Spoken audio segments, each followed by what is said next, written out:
Ketemu lagi dengan saya Pak Rusli dalam Ruang Guru Sosiologi.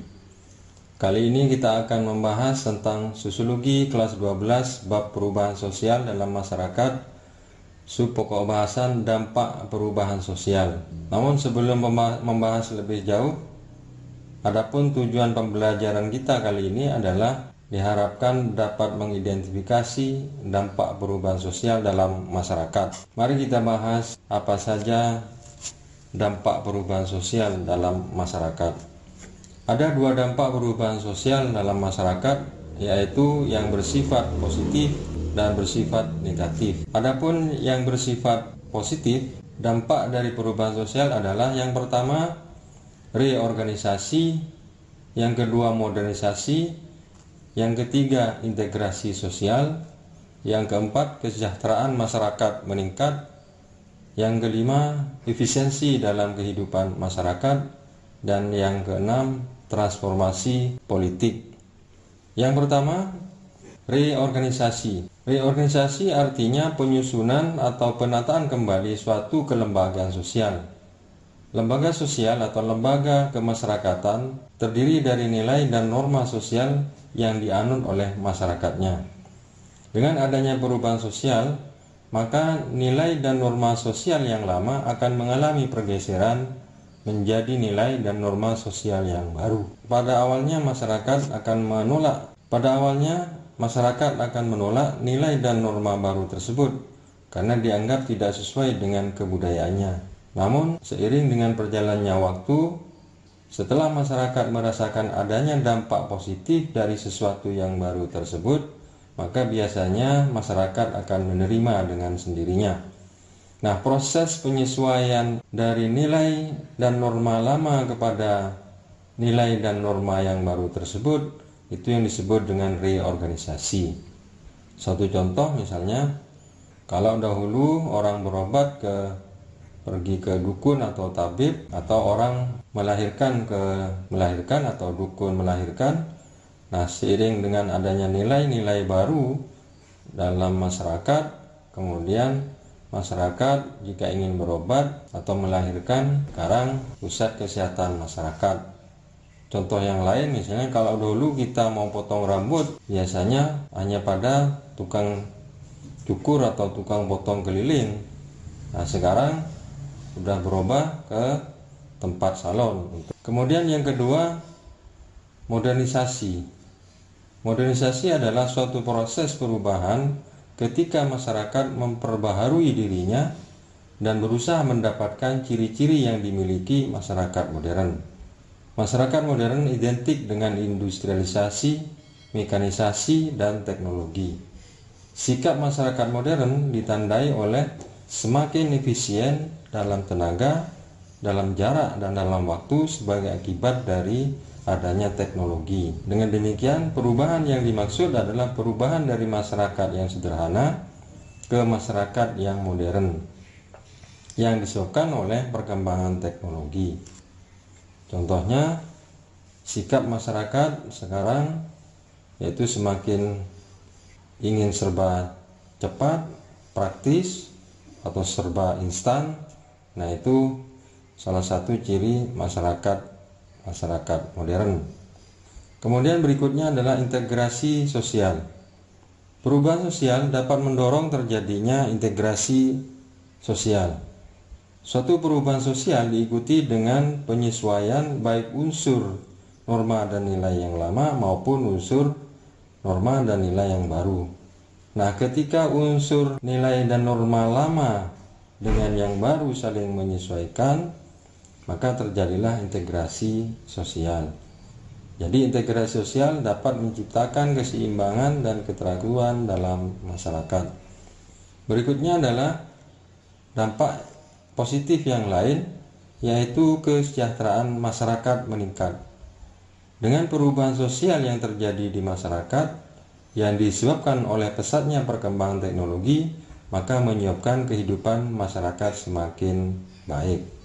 Contohnya, adanya penggunaan kartu ATM misalnya sebagai hasil dari produk teknologi, maka saat ini sangat banyak membantu masyarakat dalam memenuhi segala keperluan dalam melakukan transaksi-transaksi dalam kehidupan mereka.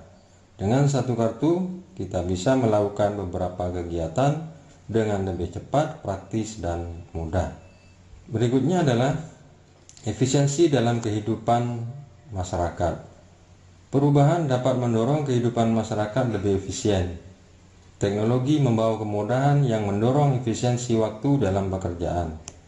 Nah, dengan adanya teknologi membawa perubahan dalam masyarakat, yang pada akhirnya teknologi membuat masyarakat menjadi lebih efisien. Suatu contoh misalnya dengan adanya laptop, handphone, dan sebagainya, maka tugas-tugas pekerjaan masyarakat itu akan semakin cepat, semakin praktis, dan semakin mudah.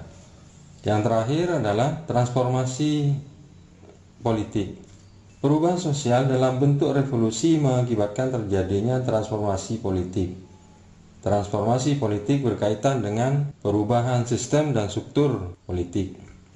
Satu contoh perubahan sosial setelah masa reformasi dengan jatuhnya pemerintahan Orde Baru, maka muncul demokratisasi dalam masyarakat. Jadi sistem pemerintahnya kemudian lebih demokratis dibandingkan dengan pada saat pemerintahan Orde Baru. Kemudian adapun dampak yang negatif dari perubahan sosial adalah yaitu yang pertama disorganisasi, yang kedua terjadi cultural shock, yang ketiga terjadi cultural lag, yang keempat terjadi anomi, yang kelima kriminalitas meningkat, yang keenam solidaritas menjadi lebih melemah, yang ketujuh pencemaran lingkungan, yang kedelapan terjadi marginalisasi, dan yang terakhir munculnya faham duniawi. Yang pertama, disorganisasi. Yang pertama, disorganisasi sebagai dampak negatif dari perubahan sosial. Disorganisasi sosial merupakan proses melemahnya nilai dan norma dalam suatu masyarakat akibat terjadinya perubahan sosial. Contoh di era sosial media saat ini misalnya, masyarakat cenderung beralih kepada sikap individualisme atau mementingkan diri sendiri dan kurang memperhatikan lingkungan sekitar. Coba kita perhatikan di lingkungan sekitar, secara fisik mereka dekat, tetapi mereka sibuk dengan dunianya masing-masing. Yang ketiga, terjadi cultural shock. Cultural shock adalah guncangan budaya, yaitu suatu kondisi ketika masyarakat mengalami kaget karena belum siap menerima perubahan. Perubahan yang dimaksud adalah perubahan yang disebabkan akibat adanya unsur-unsur kebudayaan baru yang berbeda dengan unsur-unsur kebudayaan yang lama. Nah, dampak terburuknya adalah ketertinggalan kondisi yang menyebabkan terjadinya masalah sosial. Contoh dari hal ini adalah misalnya ketika kita tinggal di luar negeri, kita biasanya perlu beradaptasi agak lama dengan kebudayaan yang baru yang berbeda tersebut. Nah, proses penyesuaian antara kebudayaan yang lama dengan kebudayaan yang baru itu terjadi yang namanya cultural shock. Contoh yang lain misalnya dengan adanya wabah corona, kebiasaan masyarakat kita yang sering senang kumpul-kumpul dengan sesama, kemudian ada aturan baru, norma baru bahwa kita tidak boleh berkerumun, maka di situ akan terjadi cultural shock. Berikutnya adalah terjadi cultural lag. Cultural lag adalah kesenjangan budaya, merupakan ketidaksesuaian antara unsur kebudayaan akibat terjadinya perubahan serta pergeseran kebudayaan. Contoh cultural lag ini adalah seperti adanya keberadaan bus atau bis khusus yang bertujuan untuk mengurangi kemacetan seperti di kota-kota besar, namun justru menambah kemacetan. Hal ini karena akibat dari banyaknya pengendara motor yang seenaknya menerobos masuk jalur bus khusus tersebut. Contoh yang lain adalah kalau kita lihat Misalnya ada masyarakat yang merokok dalam ruang ber-AC atau di dalam bis yang ber-AC. Nah, itu contoh dari cultural lack. Berikutnya adalah anomi. Anomi adalah keadaan kacau atau tanpa aturan. Ada norma di dalam masyarakat tetapi tidak diindahkan atau tidak ditaati oleh masyarakat. Nah, ketika perubahan sosial terjadi, maka nilai dan norma lama tidak diperhatikan oleh masyarakat, maka muncullah anomi. Selama nilai dan norma baru belum berfungsi dengan benar, maka biasanya masih terjadi anomi. Berikutnya adalah kriminalitas meningkat. Perubahan sosial budaya mengakibatkan timbulnya kriminalitas. Faktornya adalah seperti adanya persaingan hidup yang semakin ketat dan perilaku konsumtif manusia yang tidak diimbangi dengan pendapatan yang ada, sehingga dapat menimbulkan seseorang berbuat nekat. Nah, tidak diakuinya nilai dan norma yang lama oleh masyarakat akan membuat adopsi mengambil budaya luar dengan mengabaikan budaya lama atau budaya sendiri. Ini satu keniscayaan dalam masyarakat. Nah, disitulah terjadi kriminalitas. Yang berikutnya adalah solidaritas sosial melemah. Perubahan sosial mengakibatkan terjadinya perubahan nilai dan norma lama berubah kepada nilai dan norma yang baru.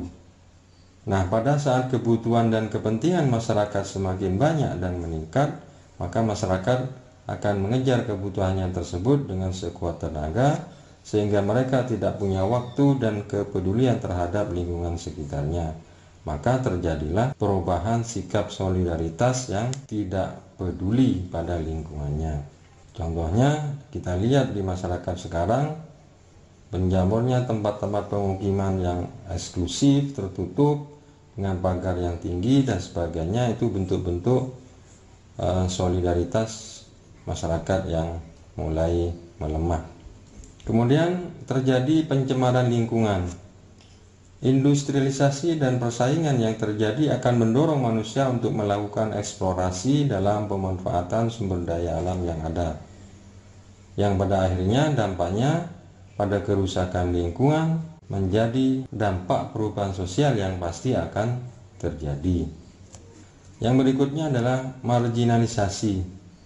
Marginalisasi artinya membuat terpinggirkan, suatu bentuk penciptaan masyarakat yang terjerat dalam perangkap kemiskinan, kerentanan sosial, keterasingan, dan ketidakberdayaan sosial. Biasanya marginalisasi ini dilakukan oleh kelompok mayoritas terhadap minoritas, sehingga kelompok minoritas sulit berkembang. Bentuk dari marginalisasi ini seperti kondisi masyarakat miskin, perkampungan kumuh, dan sebagainya. Nah, contoh yang lain, misalnya pada masyarakat tradisional yang masih mempertahankan alam sebagai tempat kehidupannya, kemudian ada pembangunan di daerah lingkungannya tersebut, maka kemudian terjadi suatu perubahan sosial di mana masyarakatnya tidak diikutkan dalam pembangunan tersebut, maka otomatis akan terjadi marginalisasi pada masyarakat tersebut. Yang terakhir adalah munculnya paham duniawi. Perubahan sosial dapat mengakibatkan munculnya paham-paham yang bersifat duniawi. Paham yang sering muncul diantaranya adalah sikap konsumerisme, yaitu suatu paham atau ideologi yang menjadikan seseorang mengkonsumsi atau memakai barang-barang secara berlebihan. Yang kedua, terjadi sekularisasi, yaitu suatu paham yang memisahkan antara urusan dunia dengan urusan keagamaan. Yang ketiga, hedonisme, yaitu suatu paham yang menganggap hidup ini bertujuan untuk mencari kebahagiaan sebanyak mungkin dan menghindari perasaan-perasaan yang menyakitkan. Nah, ini yang biasanya muncul di masyarakat modern. Demikian adik-adik pembahasan kali ini. Selamat belajar dan tetap